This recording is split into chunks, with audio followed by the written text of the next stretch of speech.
Hi, I'm Amy. I'm reading with anxiety, and I just finished the Vampire Lestat. Here's 3 reasons I think you should read it too. First of all, the prose. The prose is lush in this book. It wraps around you, it pulls you into the story. Any room, any environment, any shrine that Anne Rice takes you into, you really feel like you're there. I've never heard that Anne Rice is a particularly atmospheric writer. She's typically known as a genre fiction writer. That could be because of when the books were written, but girl deserves all the praise here. Number 2, the world building. I thought this book was just going to be about Lestat and his rock star career and all the drama that causes, but I was wrong. Whereas in Interview with the Vampire, we got a lot of the lore and the background to kind of introduce us to Anne Rice's vampires. This book finishes building the world.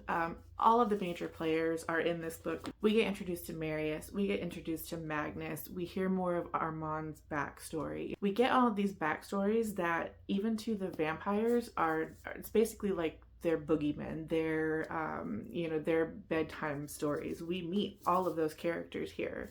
Everyone that we're gonna need to know through the rest of this series, and this series is 12 books. Holy crap. They're pretty much all in here. I'm so glad I picked this series up again because I didn't realize just how beautiful it was.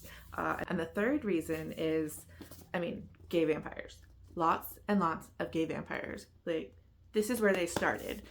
These books were written in the late 70s and the early 80s, so there's a lot of tiptoeing around in the language that Anne Rice had to do, and that is a critique I've seen. People being like, if they're gay, just say it. Well, she couldn't if she wanted to sell books. So the yearning in this book there's so much of it. The yearning in this book is epic. There is obsession, there is drama, and it's amazing. I highly recommend that you pick these books up, starting with Interview. If you like any of the modern vampire stories, leave me a comment below with what you are reading.